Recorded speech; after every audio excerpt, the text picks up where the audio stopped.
The Adventures of Bena and Kenna.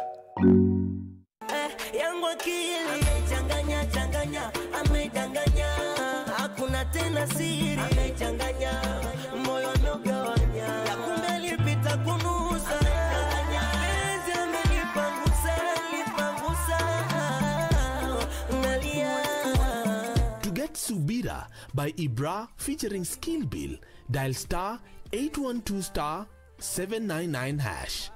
Skiza Na Nation.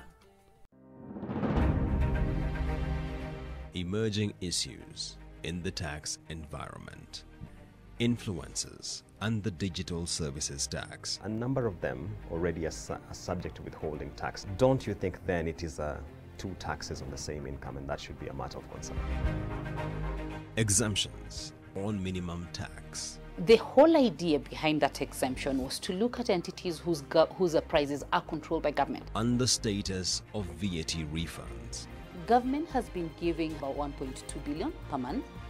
This has been up to 1.7 billion. In the next edition of Business Redefined, we host the Commissioner for Domestic Taxes at the Kenya Revenue Authority.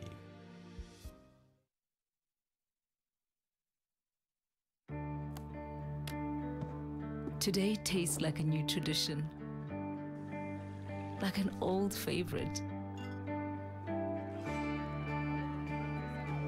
Tastes like all hands on deck and all eyes on the prize. Today tastes like a piece of the action, and it never tasted this good.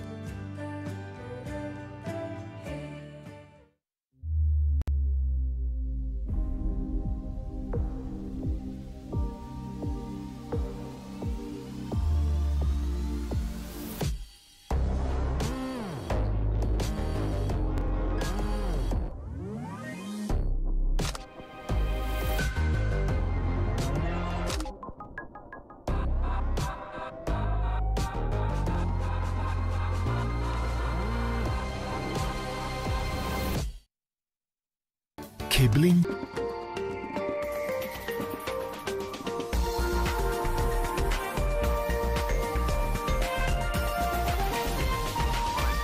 This is NTV.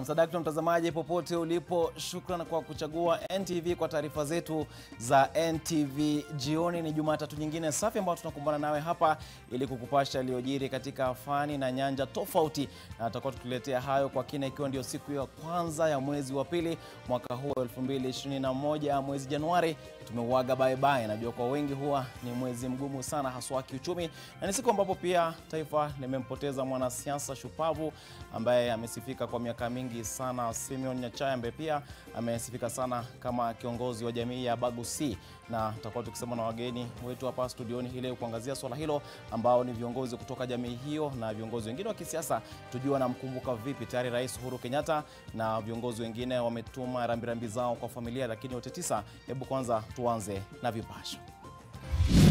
Honorable Simeon Nyachae has about an hour and a half ago arrested here in Nairobi Hospital. Viongozi mbalimbali na wakazi wa Kisii wanazidi kutoa rambirambi kufuatia kifo cha Simeon Nyachae. Wanasiasa wa Tanga na Kieleweke walumbana na kuzusha fujo mazishini Kisii. Kulikoni? Mike Sonko ahojiwa na DCI kuhusu madai yake dhidi ya Kibicho, huku duru zikiarifu kuwa huenda akalala korokoroni. Abolish boarding schools, equalize all schools and reconfigure them to be day schools. Na maoni mkinzano yazidi kutolewa kuhusu mbinu bora za kurejesha nidhamu ya wanafunzi shuleni.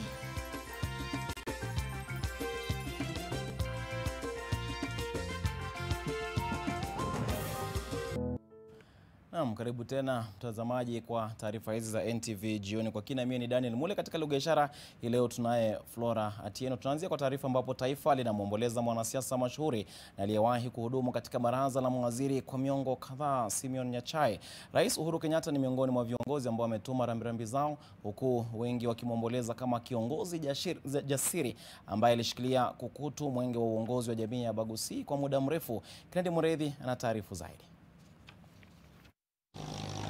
Habari za kifo cha Simeon Nyachae, ambaye mbali na kushikilia nyadhifa mbalimbali za uongozi katika utawala wa mkoa na katika baraza la mawaziri, amewahi kuwania urais, zilitolewa rasmi na familia yake katika hifadhi ya maiti ya Lee. Kwanza zilianza kama fununu, kisha familia yake iliyoshinda kutwa nzima katika hospitali ya Nairobi alikolazwa ikaweka mambo wazi mwendo wa saa 9 alasiri. Our father, that is Honorable Simeon Nyachae, has about an hour and a half ago rested here in Nairobi Hospital after a fairly long illness that he has bravely borne. Hali yake ya afya ilianza kudidimia mapema Jumatatu, huku utendakazi wa viungo mbalimbali mwilini ukianza kufeli. This is a very sad day for all of us, but we thank God for the wonderful life that he gave him, the opportunity he gave all of us to work with him, and for him to be our father and our leader and our mentor. Rais Uhuru Kenyatta ni miongoni mwa viongozi wa kitaifa waliotuma rambirambi zao kwa familia ya mwenda zake. Katika taarifa iliyotumwa kwa vyombo vya habari, Rais Kenyatta anamtaja Nyachae kama kiongozi aliyekuwa na bidii katika kila jambo alilofanya, na ndiposa akawa na ufanisi mkubwa katika siasa na biashara.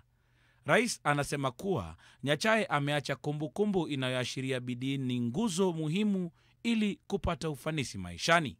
Kwa upande wake, naibu wa rais William Ruto amemwomboleza Nyachae kama kiongozi aliyependa amani, kushughulikia kilio cha wanyonge na aliyependa kuwaunganisha wa Kenya. Naye kinara wa ODM Raila Odinga kupitia ukurasa wake wa Twitter amesema jamii ya Abagusi imempoteza kiongozi shupavu. Aliyekuwa rais wa 3 wa Kenya Mwai Kibaki amemkumbuka Nyachae kama waziri muhimu katika uongozi wake, ambaye aliwajibikia kazi yake na kuhakikisha miradi muhimu ya serikali imetekelezwa ipasavyo. Wanasiasa na washirika wa serikali waliotangamana naye na kupata mafunzo kutoka kwake wanasisitiza alikuwa mwanasiasa shupavu aliyependa nidhamu ya hali ya juu, na walijifunza mengi kutoka kwake. This was a very reliable and dependable leader. If Nyachae had an assignment, you would have no doubt that the matter would be done. He was a very disciplined person, and even when we were younger, we feared going to the house too. And he was very, very strict. Kennedy Muredhi, NTV. Na mtazamaji, kumbukumbu za baadhi ya viongozi hizo na hapa NTV tunatuma ujumbe wetu makiwa kwa familia ya mwenda zake na kwa Wakenya kwa jumla. Tukisalia na mada hiyo, ni kuwa katikati ya mwaka 2006 Simeon Nyachae alitangaza azma yake ya kujiuzulu kutoka maisha ya uongozi wa umma. Mwaka mmoja baadaye alijitosa tena katika ulingo wa siasa na kuwania kiti cha ubunge cha Nyaribari Chache ambacho alikuwa ameshikilia tangu mwaka wa 92. Kushindwa kwake katika uchaguzi wa 2007 kulimuondoa katika siasa za hadharani na akasalia mshauri mkuu wa siasa za eneo la Kisii kwa wengi waliotaka nasaha yake. Leila Mohamed anaangazia maisha yake mwenda zake katika utumishi wa umma na siasa.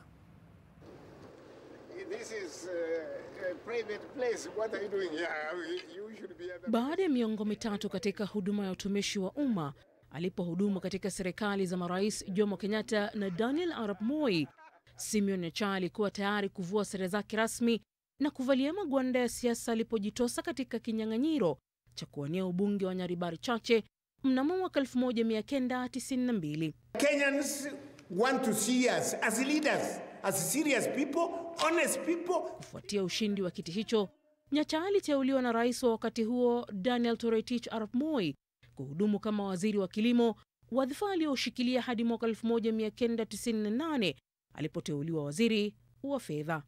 Nyacha alijiondoa serikalini mwaka 1999 na katika chama tawala cha KANU na kubuni chama kipya cha Ford People ambacho alikitumia kuwania urais mwaka 2002 katika kinyang'anyiro ambacho Mwai Kibaki wa NARC alishinda.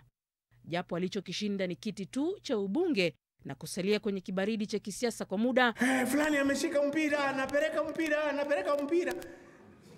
Mexico. Now, can you really imagine? Siasa za chungwa na ndizi katika referenda ya mwaka 2005 ziliuisha tena maisha yake ya kisiasa. There is no room to negotiate for in the constitution to negotiate for any position. Mwai Kibaki ambaye kwa wakati huo alikuwa akikabiliwa na upinzani wa ndani ya serikali yake, alimvuta Nyacha karibu na kumtumia wabunge wa Ford People kuimarisha ngome yake. Nyacha alirejeshwa serikalini wakati Kibaki alipomteua waziri wa kawi na baadaye waziri wa barabara. Nyacha aliyezaliwa Nyaribari, Kisii mnamo Februari mwaka 1932 alihudumu katika utumishi wa umma tangu 1960 aliporejea nchini kutoka Uingereza alipokuwa akisoma tangu 1959. Aliteuliwa mkuu wa divisheni ya Kangundo mwaka 1960. Alikuwa hudumu hadi 1962 aliporejea Uingereza katika chuo cha Churchill College, Cambridge, na kurejea nchini mwaka 1964. Alistaafu mwaka 1979 na kujihusisha na biashara huku akiamua kujitosa katika siasa mwaka 1992. Nyacha alijihusisha na biashara tofauti ambazo zipo katika maeneo mbalimbali nchini. Leila Mohamed, NTV. Naam, ndivyo hivyo hapo Leila ametupa picha hizo kuashiria maisha yake Simeon Nyacha alivyokuwa katika siasa na masuala ya uongozi, kiongozi mkakamavu. Na ndivyo hivyo natakuwa nikizungumza na baadhi ya viongozi ambao wamewahi kufanya kazi naye, na sijui wapo wananipata kwa sasa ili tupate kuzungumza nao tujue tu anamkumbuka vipi Simeon Nyacha. Sijui wapo Omingo Magara ambaye alikuwa ni mbunge wa Mugirango Kusini hapo awali, iwapo tunaye tayari ili tupate kusema naye. Bado yuko tayari. Tutakuwa tukisema naye hapo baadaye kidogo kujua mawili matatu, lakini tuelekee masuala mengine. Tutakuwa tukirejelea hayo, na ambapo Rais Uhuru Kenyatta ametoa agizo kwa mawaziri na magavana kutoka eneo la Mlima Kenya kukamilisha miradi yote ya maendeleo haraka iwezekanavyo, akisema kuwa serikali iko tayari kufadhili miradi hiyo kwa hali na mali. Rais Kenyatta alikutana na magavana kutoka Mlima Kenya pamoja na mawaziri katika ikulu ndogo ya Sagana. Rais Kenyatta vile vile alikagua mradi wa umeme wa Last Mile katika eneo la Ndathi huko Kieni, ambapo alipigia debe ripoti ya BBI na kuhakikishia wakazi kuwa yuko imara kutimiza ahadi alizotoa kwa wananchi wakati wa kampeni za uchaguzi. Hata hivyo, Rais Kenyatta aliahirisha mkutano wake na akina mama, ikiwa ni pamoja na viongozi wa dini uliotarajiwa kufanyika leo, na badala yake kufanya mkutano na viongozi hao kwa faraga na kuzua hisia mseto miongoni mwa akina mama ambao walifika Sagana kwa mkutano huo. Kwa mujibu wa msemaji katika afisi ya Rais Kanzedena, mkutano huo uliahirishwa kwa sababu zisizoepukika.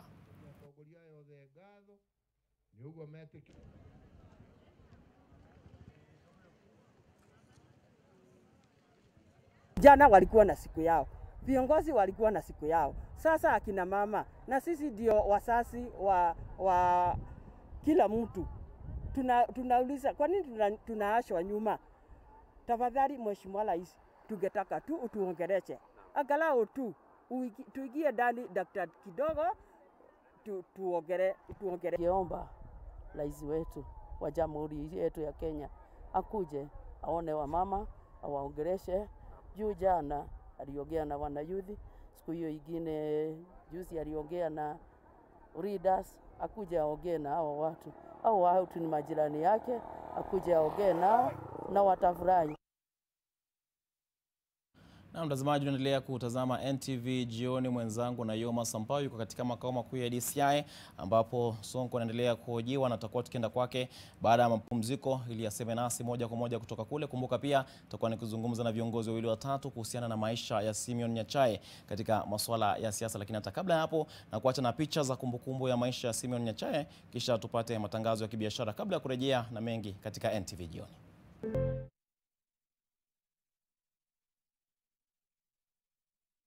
Get fresh, gotta get fresh. Down is a boom boom pow, down is boom boom pow. Smells baya na uchafuzi na zibita impure downy. Protect nguo zangu na nukia niko safi. Lazima niwe fresh na down is boom boom pow. Boom boom pow, down is new boom boom pow. Smells zote na zi boom boom pow. Powerful freshness, down is boom boom pow. Nani 15 bob too?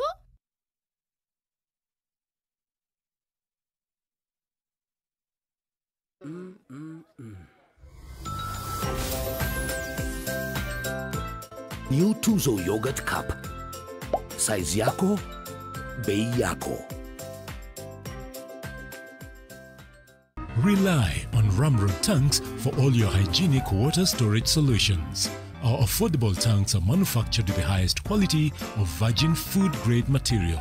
Our products are KEBS certified and come with a 10-year warranty. Call us to place an order or visit us at Ramrod Godowns, Bamburi Road, Athi River. Buy one and get free airtime. Ramrod tanks, standing the test of time. Once you start as a small businessman, just be confident of what you're doing, then think bigger. My name's David Kyoko Kileu. I was the first person to bring mafuta in Kalongo market, so they nicknamed me Kuwait. I started thinking about hardware. Then I had some challenges on carrying materials. Now and then I supply schools. Once you have no truck, then you're out of job. A few years back, the rolly rolled over the mountains. Whew, I could not sleep the whole night.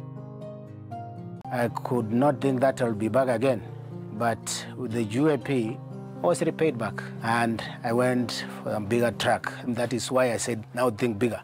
I have a lot of confidence with the UAP insurance company. Once they insure your property, be assured that in case of anything, you will be repaid.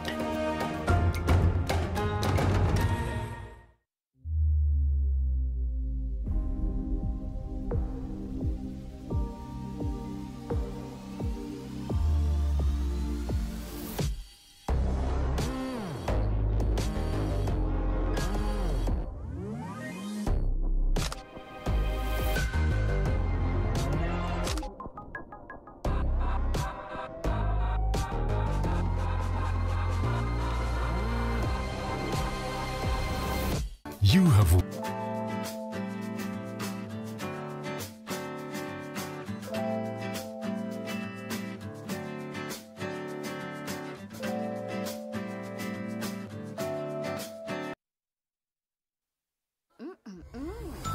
New Tuzo Yogurt Cup. Size yako, bei yako.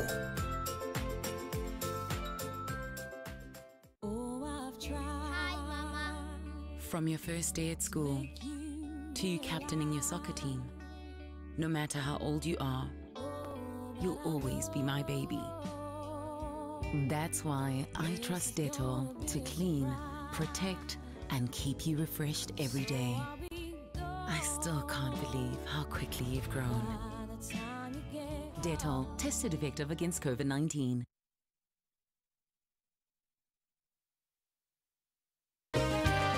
Mbashara kutoka Jumba la Nation. Hii ni NTV Jioni na Daniel Mule. Naam, karibu tena mtazamaji na shukrani kwa kuendelea kutazama NTV Jioni. Sasa tuelekee katika makao makuu ya DCI katika barabara ya Kiambu ambako mwanahabari wetu na Yoma Sampao amekuwa akifuatilia swala la Mike Sonko kuhojiwa katika eneo hilo. Na Yoma Sampao, iwapo unanipata, ningependa utueleze tu kilichojiri kufikia sasa. Tayari Sonko ashamaliza kuhojiwa ama ndio shughuli inaendelea?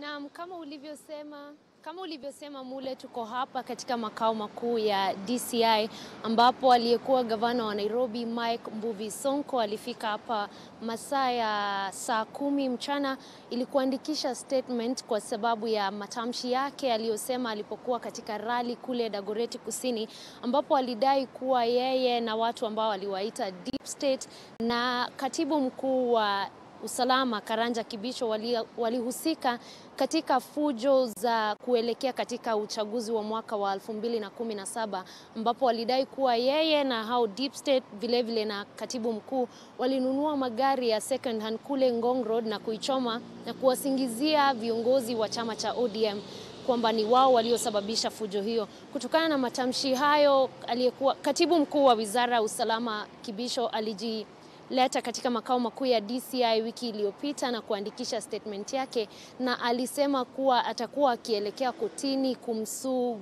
aliyekuwa gavana wa Nairobi Sonko kwa madai hayo ambayo anasema kwamba yamemchafua. Kutokana na maneno hayo ya katibu mkuu wa usalama Mike Sonko alitarajiwa kufika hapa DCI na ndivyo alifika hapa leo mchana, na taarifa tunayopata ni kuwa huenda Sonko akasalia hapa na kuwasilishwa kotini kesho ili kuanzisha kesi hiyo, na uchunguzi unaendelea mpaka pale maneno yake yatakapothibitishwa. Lakini kufikia sasa hiyo ndio taarifa ambayo tunayo.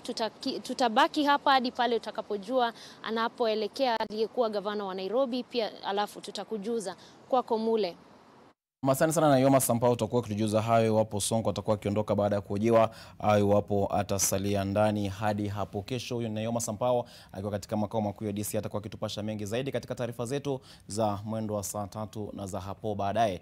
Tukiangazia masuala ya elimu sasa, ni kuwa huku shule ya wavulana ya Karia katika kaunti ya Kirinyaga ikiwa punde zaidi kuripoti kisa cha moto. Mjadala kuhusu mbinu bora ya kuhimiza nidhamu shuleni unaendelea huku wadau wakitofautiana. Chama cha walimu nchini NAT kimepinga vikali mapendekezo ya kurejeshwa kwa kiboko shuleni kama njia mwafaka ya kukabiliana na utovu wa nidhamu shuleni. Shule hii ya bweni ya Karia hapa Kirinyaga itafungwa kwa wiki 2 sasa baada ya mabweni mawili kuteketezwa. Wanafunzi 16 wanaoshukiwa kuanzisha moto wanachunguzwa. Sometime back, wakati walirudi kutoka likizo ile ilikuwa ya muda mwingi, about 1 year, walianza kuonyesha tabia mbaya. Bosi tuliambiwa about 3 of them walked out of school. Iwapo watapatikana na hatia, wanafunzi hao 16 watasalia na doa la kosa hilo daima, baada ya waziri wa elimu Profesa George Magoha kuitaka DCI kutowapa vyeti vya kuwa na maadili wanafunzi watakaopatikana na hatia utovu wa nidhamu shuleni. Ni suala ambalo limeendeleza mjadala wa iwapo kurejeshwa kwa viboko shuleni kama alivyopendekeza Magoha kutafaa kuhimiza nidhamu na kukomesha visa vya mioto kuripotiwa. I think it's the high time as the lawmakers and as parents we put our hands together and see whether kiboko can really help us. Why am I saying this? I'm a parent and I know that these boys who touched this school could be very innocent boys. Only if some kind of discipline has been administered to them. Chama cha walimu cha NAT kimepinga pendekezo hilo, kikishikilia kuna mbinu bora za kuhimiza nidhamu shuleni. Viboko vilipigwa marufuku shuleni mwaka 2001 na juhudi za kurejesha namna hiyo ya kuadhibu wanafunzi zimekuwa zikifeli. If there must be any form of punishment meted on any child that requires inflicting of pain or criminalizing, let the security system deal with that. Kadhalika Sosiona anapendekeza kupigwa marufuku kwa shule za mabweni. What message are they communicating? And we have evaded this over time because I think there are business entrepreneurs in this country who would like to maintain the boarding school system to use it as a profit-making venture. Anasema kuwa mbali na changamoto za corona, walimu wanakabiliwa na changamoto chungu nzima, huku visa vya wanafunzi kuwashambulia walimu vikiashiria sekta ya elimu inahitaji makini zaidi kukabiliana na changamoto mpya zinazoibuka kila uchao. Na mtazamaji, tukiangazia mengine ni kuwa polisi huko Bungoma wanamzuilia mwanafunzi wa kidato cha 4 ambaye anatuhumiwa kumuua babake mzazi kwa upanga, ikiwa ni baada ya ugomvi kuzuka baina yao. Wakati huo polisi huko Ruiru County ya Kiambu wanamzuilia mwanamume mwenye umri wa makamo ambaye anasemekana kumuua babake na kutupa mwili wake chooni kufuatia mzozo wa ardhi. Zakias Mwasame na taarifa zaidi. Kisa cha kwanza kilitokea katika kijiji cha Namirembe, eneo bunge la Kandui, kaunti ya Bungoma. Mshukiwa Brian Hapondi mwenye umri wa miaka 19 aliwashangaza wengi aliponyanyua upanga na kumkatakata babake kichwani, kwenye shingo na mikononi kwa kukosa kupata shilingi 30,000 zilizotokana na uuzaji wa shamba la familia. Marehemu Bernard Juma alipata majeraha mabaya shingoni, kichwani na kwenye mkono na alifariki kabla ya kufikishwa hospitalini. So alipofika yeye aliingia tu kwa nyumba, kumbe mtoto walikuwa na panga, so alimkatakata akijaribu kwenda kwa mama, lakini sasa hapa katikati ni kama alishindwa kukimbia. Shamba ya pili wakauza, ya tatu wakauza tena, ya 4 huyu kijana hakuwa. Akakuja akalalamika anataka pesa, hawakumpatia. Akaipa hapa mahindi kunia 2 akaenda akauza. Na mzozani ikaanza tu hivyo. Huyu kijana akikunywa pangi anakuja anaulizia mzee anataka shamba yake. Na katika kisa cha pili, wenyeji wa kijiji cha Kuihota huko Ruiru County ya Kiambu wanaomboleza kifo cha John Gishia Gitau aliyetoweka tarehe 26 Januari kabla ya mwili wake kupatikana kwenye choo siku ya Jumapili. Kwa mujibu wa majirani, marehemu alikuwa akigombana na mwanawe kuhusu kipande cha ardhi na huenda hilo lilisababisha kifo chake. Tukiangalia katika hii kijiji, hii ni kitu ambayo imetuhuzunisha sana. Sababu ni kitendo cha unyama, mtu kuuliwa, kupotea kama wiki mzima na baadaye kupatikana kama ametupwa ndani ya choo. Kupatikana kwake amepatikana leo kama ameuawa na ametupwa ndani ya choo. Sisi kama wakaaji, vitendo kama hizi tunazikemea sana kwa sababu zinazidi kwa sababu ya utumiaji wa bangi. Polisi wanawazuilia washukiwa wakuu katika visa vyote viwili huku uchunguzi ukiendelea. Zakius Mwasame, NTV. Kwingineko mtazamaji, Nation.Africa brand ni miongoni mwa mashirika yaliyochaguliwa katika awamu ya mwisho ya tuzo za F Design Award mwaka 2021 kupitia kwa kampeni ya video. Haya yanajiri huku kampuni hii ikiwa mstari wa mbele kujiimarisha katika safu yake ya dijitali, na uongozi wa kampuni hii umesema kuwa utaendelea kuwaburudisha, kuwaelimisha na kuwajulisha watazamaji wake vilivyo, haswa wakati huu ambapo biashara ya vyombo vya habari imetikiswa na ujio wa mitandao ya kijamii. We are Nation, Africa's independent media brand.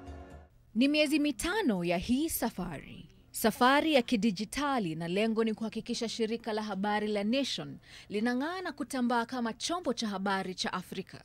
Focus was to reflect contemporary Africa. And the median age of contemporary Africa is about 20 years. So the youth, primarily, and also to have a diversity, because Africa is not a cliché. Nation, join us. Safari hii ya kidijitali haitaangazia Afrika Mashariki pekee, bali Afrika nzima. We have presence in 14 African countries, and we have fully fledged operations in 4. But now with the digital resources that we have, we'll be able to cover Africa more comprehensively. And building partnerships is one way of making sure that we do that. Shirika la habari la Nation Media likikaribia kuadhimisha miaka 62, kumekuwa na mkondo mpya kuhakikisha NMG inaendelea kidijitali, haswa katika safu ya usambazaji habari. Hata hivyo, kampuni ya NMG imesema kuwa mwendo huu hautabadilisha jinsi habari zinavyotolewa kwa njia ya ufanisi na uzalendo wa Kiafrika. In the fullness of time, it will incorporate all our products in all geographies. So as we move along, the digital version of Nation FM, for example, will assume the brand attributes of Nation.Africa. Tuzo ya IF ilianzishwa mwaka wa 1954. Kulikuwa na zaidi ya washirika 10,000 mwaka huu kutoka mataifa 52 kote duniani. Kuanzia wiki ijayo, kampuni ya NMG itaanza kulipisha usambazaji wa habari zingine kupitia mtandao wake wa nation.africa, huku ikisema kuwa 70% ya habari bado zitakuwa bure. Camera 3, pan to your right for the split and then you'll pan back. Mshindi atatangazwa mwezi wa Machi mwaka huu. Helen Aura, NTV. Na mtazamaji, shirika hili na vitengo vyake tofauti vitazidi kukuelimisha, kukuburudisha na vile kukuletea taarifa zote kuhusiana na yale ambayo unafaa kuyajua kwa wakati ufao. Tunaenda mpumzikoni, tunarejea na mengi kwenye NTV Jioni.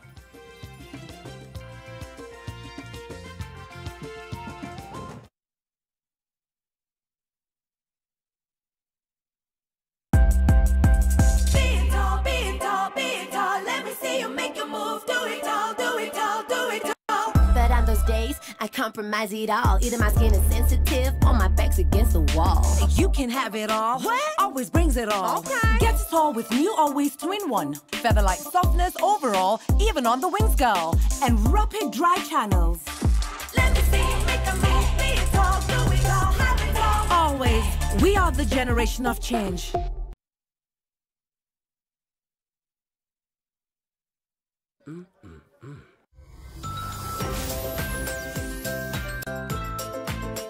New Tuzo Yogurt Cup. Size yako, bei yako. 544*0# to unlock your Safaricom data deal of the day on Kenya's fastest 4G network, Popote. Let's go beyond. Twende tukiuke. Maji mdosi wangu ametupa simu yangu ndani ya maji. Mdosi wako kwa sawa. Venye Nkirota ameniambia ajui na akimpigia simu ashiki. Hi guy, what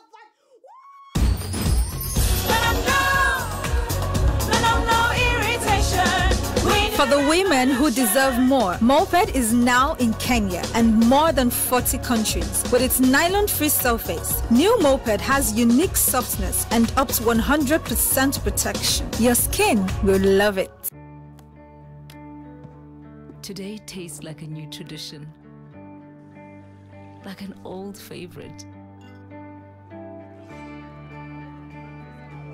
Tastes like all hands on deck and all eyes on the prize. Today tastes like a piece of the action, and it never tasted this good. You have worked.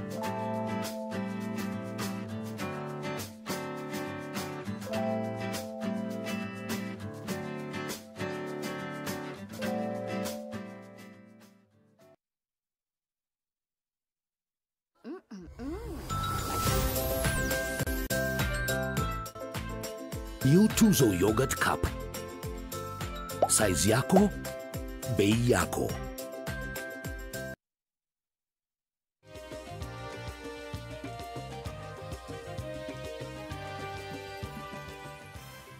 Karibu tena katika NTV Jioni. Tunazidi kusonga mbele na vuguvugu la Linda Katiba limezindua rasmi kampeni ya kupinga mchakato wa ripoti ya BBI, likisema kwamba ripoti hiyo haina manufaa kwa Mkenya wa kawaida.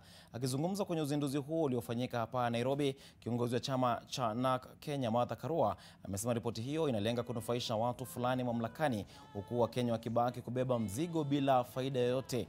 Aidha, kiongozi huyo ameitaka serikali kutekeleza katiba ya mwaka 2010 ili kumfaa Mkenya wa kawaida, huku akiwahimiza Wakenya kupinga ripoti hiyo.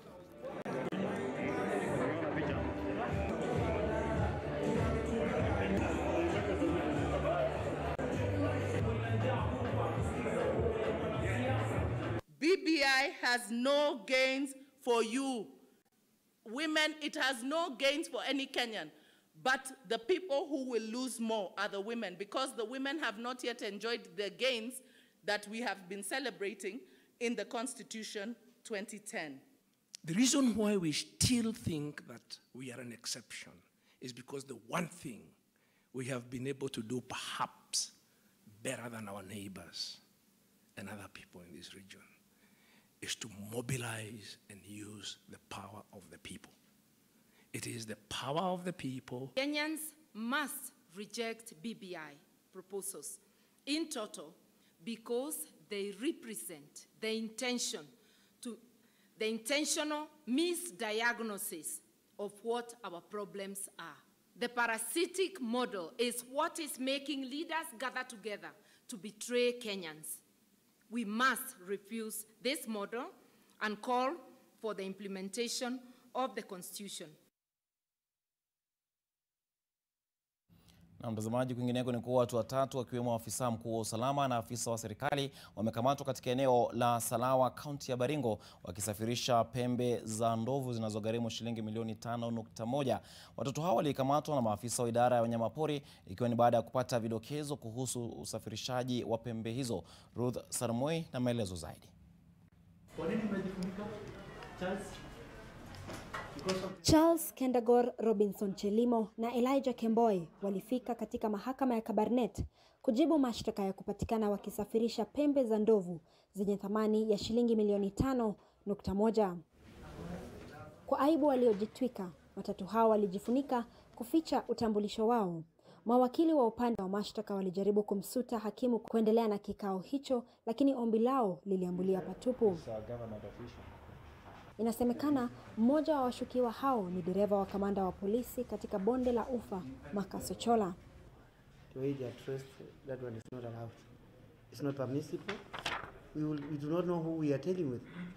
Licha ya kupewa muda wa kusitiri mavazi yatakayokubaliwa na mahakama, watatu hao walirejea na miwani, hivyo kulazimu hakimu mkuu Paul Biwott kusitisha kesi hiyo hadi watatu hao watakapokuwa tayari. Msimamizi mkuu wa idara ya wanyamapori katika kaunti ya Baringo alieleza masikitio yake baada ya kunasa watu hao wakijihusisha na biashara hii. It's very unfortunate that some of the suspects are people who are supposed to be helping in this. So with us we have got one security person and the second person is also a government officer. Msafara wa watatu hao ulikatizwa Jumapili mwendo wa saa 4 usiku katika eneo la Salawa, kaunti ya Baringo, wakiwa wanasafirisha bidhaa hizo katika magari mawili. Kulingana na maafisa wa KWS, kunasa kwa pembe hizo kunaashiria kufufuka kwa biashara haramu ya vipusa. The evidence of this crackdown is pointing at the insurgents of a group which is dealing on trophies. It has been very quiet for some time, but this now is a clear indication that there's a market somewhere. Inasemekana pembe hizo zilikuwa zinasafirishwa kuelekea Nakuru na baadaye kusambazwa katika maeneo mengine. Kwa sasa, polisi wanaendelea na uchunguzi, huku kesi hiyo ikitarajiwa kusikizwa tarehe 4 Februari. Ruth Sarmoi, NTV.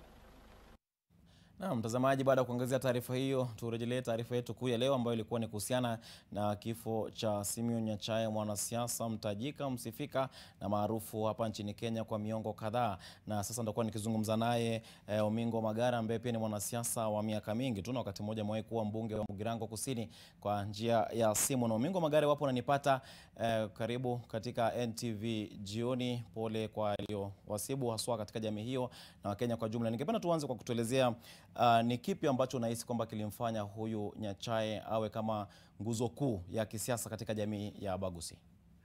Mwanzo kabisa nichukue nafasi hii nitume risala zangu za rambirambi kwa jamii, marafiki, pamoja na jamii nzima ya Kisii, pamoja na Kenya kwa jumla, kwa kumpoteza shujaa ambaye ni mwanasiasa mtajika ambaye tumempoteza katika muda uliopita, mchache uliopita.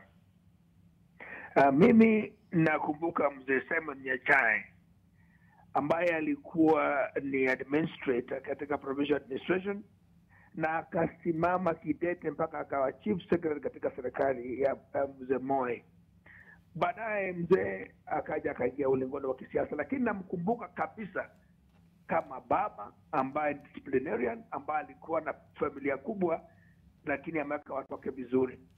Akaja akatumia mamlaka yake sawa sawa katika kuwaweka watu wa Kisii na jamii yote ya Mkisii pamoja na Kenya katika ile unasema ni kwamba ni mtu alikuwa anajali maslahi ya na pengine Bwana Magara, ni nini unaweza kusema pengine kilimzolea yeye ile heshima kubwa kutoka kwenu kama viongozi ambao mlijifunza kutoka kwake na kutoka kwa viongozi wengine nchini? Nashukuru. Tulijifunza mimi kama mwanasiasa chini ya Mzee Nyachae wakati wa Ford People kwamba yeye ni mtu alikuwa akisema jambo anatimiza. He was frank, fearless and truthful to himself. Zaidi ya hapo ni mtu alikuwa kusamehea sana. Nakumbuka tulipokosana katika kisiasa wakati mmoja mwaka 2007, kidogo tulirejeana kidogo, na akasema mwanangu, damu ilikuwa yachemuka, lakini mama alikuja kutupikia chakula, tukaafikiana na tukawa marafiki wa dhati, sababu ni mzee ambaye alikuwa akikwambia jambo anatimiza, na ni mwanasiasa mshupavu, na pia naye katika ulingo wa biashara alinawiri sawa sawa. Tunamkumbuka, tunamwenzi mzee sababu yeye ni pila. Unakumbuka mwaka 2002 tulipoingia katika siasa, alitumia uwezo wake wa kutoka serikalini. Sababu unajua akikasirika na jambo alikuwa anakuambia vile ilivyo. Alipokosana na mzee akamwambia serikali yetu iko broke, na akatoka akajiondoa, akaanza siasa Kisii, na wote wakati watu wetu wa jamii yetu wasikana pamoja na maendeleo yakaonekana katika eneo letu. Tangu wakati huo tunamwenzi, na wengine wetu tunamkumbuka sana. Ndio tupaswa tufuata nyayo zake kwa kuangalia kama siasa unapoingia uwe mwaminifu, na pia uwe na msimamo wa kusimama sawasawa. Zaidi ya hapo uwe na kama chama ya kuweka watu pamoja. Tunamkumbuka mzee na tunamwenzi, tunamkosa katika maisha yetu. Na pengine tukiangazia mabadiliko ambayo yamekuwepo tangu nyakati za enzi zake na wakati huu sasa, pengine iwapo angekuwa katika ulingo wa siasa kwa sasa, hali ilivyo, joto la kisiasa lilipo nchini, angeleta tofauti ipi? Usia wake na experience yake katika mwanzo katika serikali pamoja na siasa ingemsaidia sana, hasa kupatiana hao viongozi wetu usia na advice ambayo ingewasaidia sana. Sababu huyo mzee alikuwa ameingia katika executive na akanawiri vizuri. Alipoingia siasa pia naye akafanya kazi yake sawa sawa. Kwa hivyo hiyo experience ya experience sehemu hizo mbili zikiblend vizuri, unakuta ni kwamba angetoa usia na heshima zake kwa wale viongozi wetu. Unakumbuka kidogo serikali hii ilipoanza, alikuwa kidogo na mzee alikuwa anatoa advice kwa serikali hii ambayo ipo. Kidogo ugonjwa ulipomzidia, ndio tunaona mambo inaenda mramba kidogo. Najua kama angekuwa na buheri wa afya, mengi tunayoona leo hayangekuweko. Na asante. Nasemekana kiongozi mkuu sana, pengine swali la mwisho upate tu kutueleza ni kipi ambacho unahisi viongozi wa sasa walio katika ulingo wa siasa kwa sasa wanafaa kujifunza kutokana na maisha yake, na pia viongozi kutoka jamii ya Bagusi wajifunze nini kutokana na maisha na mienendo yake? Ile ambayo tungetaka kujifunza ni heshima. Mzee Nyachae alikuwa anaheshimu kila mtu. Ungepata mzee akitoa matusi ya kudumisha mtu vile tunavyoona siku hizi kila pahali. Viongozi tunatoa mfano mbaya kwa watu wetu ambao tunawaongoza, ili kwamba mpaka hata tunatoa sifa mbaya kwa viongozi ambao kwa wale ambao tunataka kuwapatia mfano mwema kama viongozi. Na sana sana katika sehemu ya Kisii, ile tumekosa kwake ni kwamba yeye alipokuwa amewacha siasa, aliwaachia mheshimiwa Obocha manto ya kuelekeza chama. Ni kwamba yeye alikuwa na uwezo na uzoefu wa kudelegate, sio kwamba anakatalia kwa ofisi. Hiyo wengine ndio tunafanya inakera wengine kwamba ile mambo ya pass over the baton yani kupitisha kijiti kwa wengine ambao wanafuatilia, wengine wetu hatuna. Ndio sababu unaona kama wengine wanataka kukwamia katika viti mpaka watu wanashindwa, kama hata uzoefu wa kazi, maisha, nguvu hazipo, lakini unakwamilia pale. Mzee alikuwa anafanya delegation because katika hali ya kufanya katika serikali alikuwa anatoa delegation ya sawa. Hiyo delegation nao ndio tutakosa kwa wakati huu, na ile kufundisha wengine wachukue nafasi zetu tutakapotoka katika ulingo wa kisiasa. Tunamkosa kwa umoja wale tuwekea katika mwaka 2002, 2007 ambapo Kisii ilinawiri chini ya mzee. Na kuambia Salim kwamba wengi wetu tulipata nafasi kupata manufaa kutaja jina la Mzee Nyachai. Tukosange kukataza, na ile uzoefu na freedom alikuwa nao kufanya kutendea watu mema. Mtu anaenda kwa ofisi kidogo, unanunuliwa chao, unaambiwa hata nafasi unapita, unapewa soda, huyo ametoka kwa mzee chao, unapata. Wengine utapata manufaa kupitia kwa kutumia hata jina lake tu, sababu mzee alikuwa ni mtu wa kuheshimika. Na mzungumzia mengi ambao viongozi wanafaa wajifunze. Wewe binafsi pengine kwa sekunde 30 za mwisho, ni kipi ambacho unajifunza ama kile ambacho utakuwa ukipata kukitekeleza katika maisha yako ya baadaye? Maana yake umesema yeye aliposhindwa katika kile kinyang'anyiro alikubali na akaendelea kusaidia jamii. Wewe vipi na? Mimi mwenyewe ninakumbuka mzee kwa sababu ile alituambia kwamba siasa huanzia nyumbani, ikaendea katika eneo lako la mkijiji, ukaingia katika mkoa na tarafa, na akasema kwamba unapoanza ajenga kutoka ndani kwako nyumbani, na alijenga watu wetu sawa. Ndipo sasa mimi nikaona nifuatilie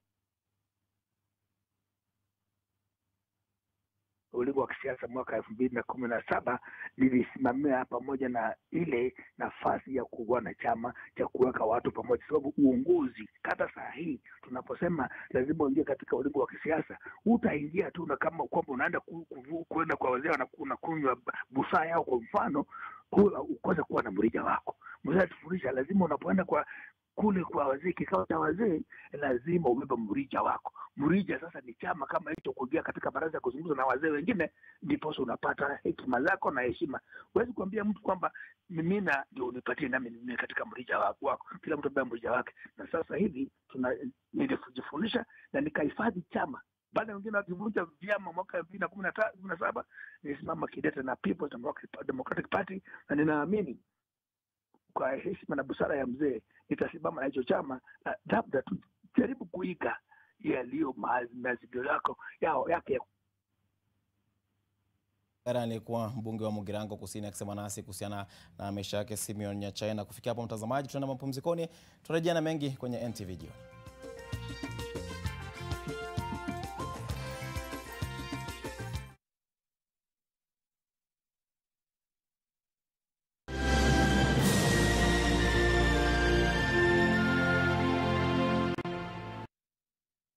Dial *544*0# to unlock your Safaricom data deal of the day on Kenya's fastest 4G network, Popote.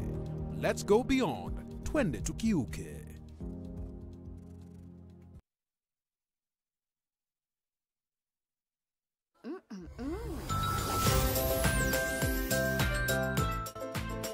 New Tuzo Yogurt Cup. Size yako, bei yako.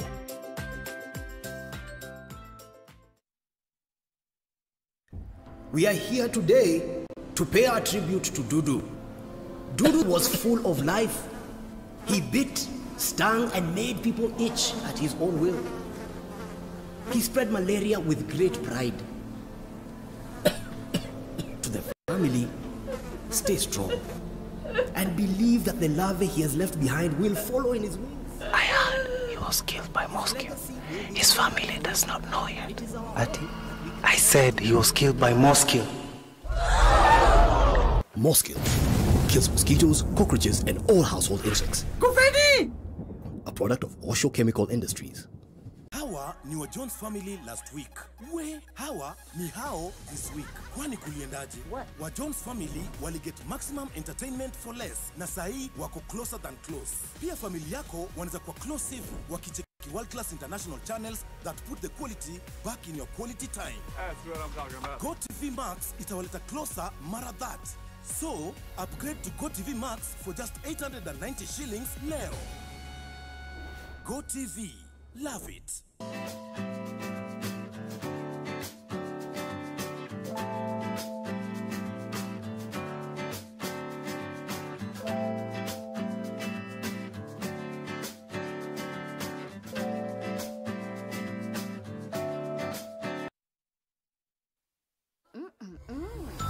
New Tuzo Yogurt Cup. Size yako, bei yako.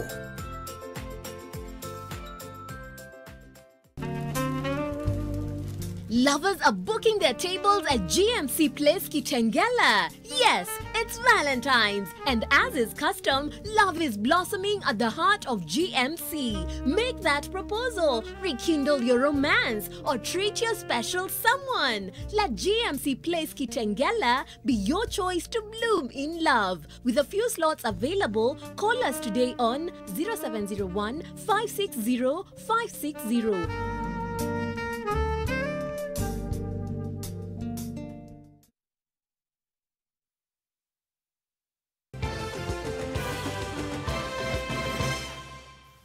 Na mtazamaji, karibu tena. Tunaendelea kusonga mbele na NTV Jioni. Tumekuwa tukiangazia mengi tu kuhusiana na siasa za eneo la Bagusi, na sasa tunarejea kule ambapo fujo na siasa za malumbano zilivuruga hafla ya mazishi ya babake naibu gavana wa Kisii Joash Maangi baada ya mbunge wa Dagoretti Kaskazini Simba Arati na mbunge wa Mugirango Kusini Silvanus Osoro kushikana mashati hadharani. Waombolezaji akiwemo naibu rais na kinara wa ODM wamekemea tabia hiyo na kuwataka wanasiasa hao kuomba msamaha kwa familia ambayo imefiwa na kwa Wakenya kwa jumla. Mwanahabari wetu huko Kusa alihudhuria mazishi na hii hapa taarifa yake. Watu wetu wa Kisii wengi waliuawa kule Rift Valley. Omba msamaha hapa sasa. Omba msamaha kwa watu wetu ambao walikufa kule Rift Valley. Ni kauli iliyotolewa na mbunge Samuel Arati ambayo ilisababisha vurugu katika hafla ya mazishi ya leo.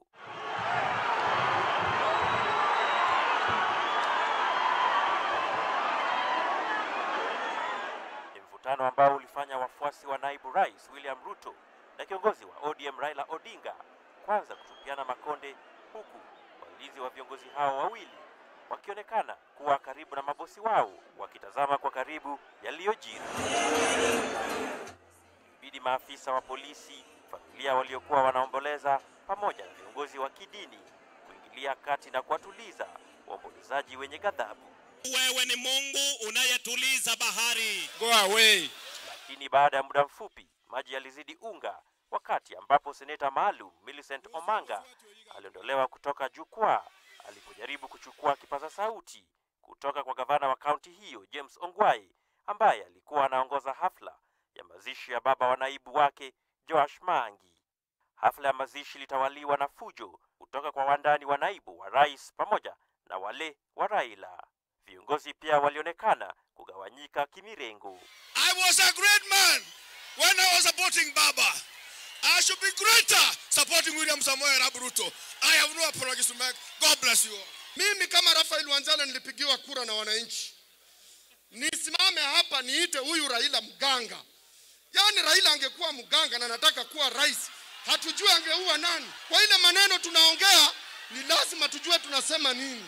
Au mimi nisimame hapa nitukane deputy president, haitatusaidia. Naambia His Excellency Right Honorable Prime Minister, ile mchezo imechezwa na deputy president itachezwa na wewe baada ya BBI. Usipochunga vizuri. Na waliposimama kuzungumza, Raila na Ruto walikashifu vikali yaliyojiri kwenye mazishi. Hiyo si sawa sawa. Najua Bagusi bao tunajua ni watu wanguana. Raila amesema chama cha ODM hakiko serikalini na licha ya kujitetea huko, umati ulionekana kumzomea. Sisi tuko nje. Hatutaki kupakwa na matope na machafu ya Jubilee.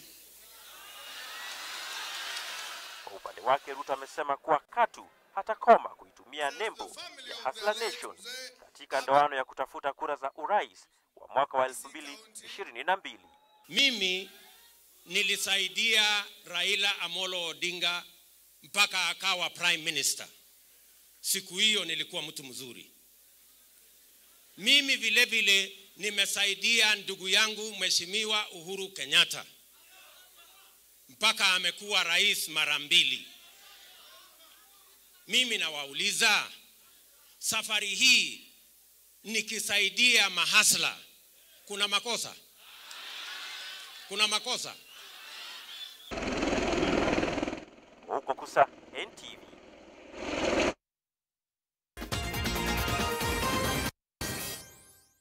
Mtazamaji, baada ya kuyaona haya wanasiasa ambao daima tunawaita waheshimiwa, ambao je, wanastahili joho hilo? Tunazama viwanjani ambapo mshambuliaji wa Harambee Stars Michael Olunga anasubiri kwa hamu na japo kwa tahadhari kubwa kuchezea klabu yake katika mechi dhidi ya mabingwa Ulaya Bayern Munich katika mechi ya nusu finali ya kombe la dunia ya vilabu ya FIFA. Akizungumza na vyombo vya habari kabla ya mechi ya mkondo wa pili ya klabu yake ya Al Duhaz dhidi ya Al Ahly ya Misri, Olunga alisema ni sharti washinde mechi ya robo finali ili kufuzu kwa nusu finali kukabiliana na Bayern Munich. There's a big cultural difference, you know, between Japan and Qatar. But as a player, you have to be able to adapt, you know, to these situations and transition, because it's part of football. And you know, right now, you know, I'm in still that moment where I'm adapting, you know, to my teammates, you know, to the way the team wants me to play. All my teammates, you know, they are friendly. The dressing room is quite lively. You know, I've made a couple of new friends, you know, and also Afif is a Tanzanian, so we speak the same language. It's going to be like a final. Al Ahly, you know, they are African champions, you know, they are strong, you know, but of course, we respect them, but we don't fear them. Kila la heri kwa Olunga na timu yake. Na mashindano ya chess ya mtandaoni barani Afrika yameanza hii leo katika hoteli ya Kempinski hapa Nairobi, na Kenya ni miongoni mwa mataifa 47 yanayoshiriki mashindano hayo. Wakenya 8 wanawakilisha Kenya katika mashindano hayo ya chess, wanafunzwa na mtaalamu wa mchezo huo ambaye ni Adha Sengawai, na Sengawai amewahi kuwakilisha Uganda katika mashindano ya Olimpiki ya chess kuanzia 2012 hadi 2016 na amewahi kushinda mashindano ya chess ya Tanzania Open jijini Dar es Salaam. Mashindano hayo yatakamilika Ijumaa wiki hii na washindi kushiriki katika mashindano ya dunia ya chess.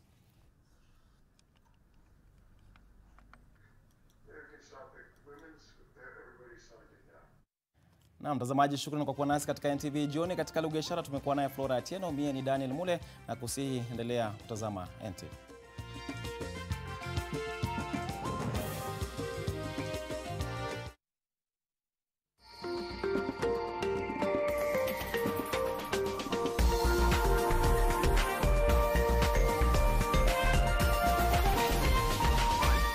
This is NTV.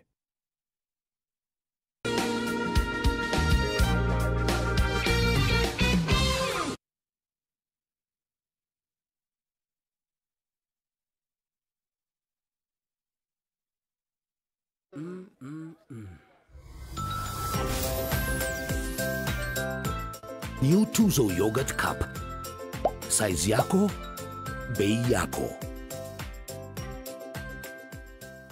Hawa ni wa Jones family last week. Hawa ni hao this week. Kwani kuliendaje? Wa Jones family wali get maximum entertainment for less, na sahi wako closer than close. Pia family yako wanaweza kuwa close hivi wakicheki world class international channels that put the quality back in your quality time. That's what I'm talking about. Go TV Max itawaleta closer mara that. So, upgrade to Go TV Max for just 890 shillings leo.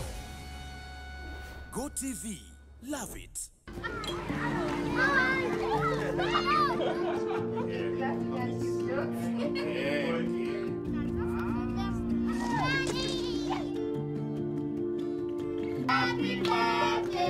How are you? Fine. What are you doing?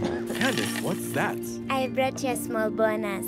Bonus for what? Daddy said you helped us get a house, a car, and Mommy's business.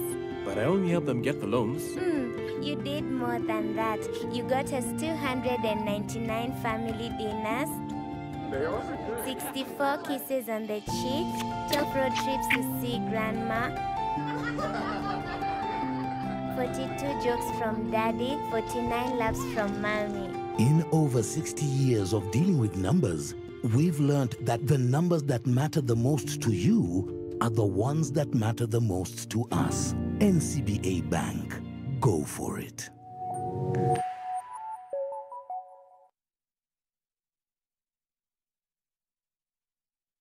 New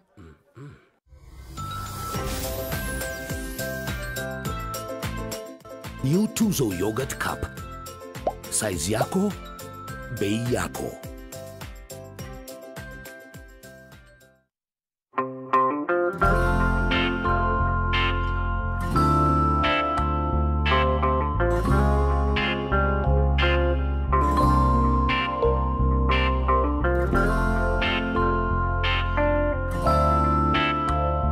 Breaking news from Molfix. Let's see what they're developing right now.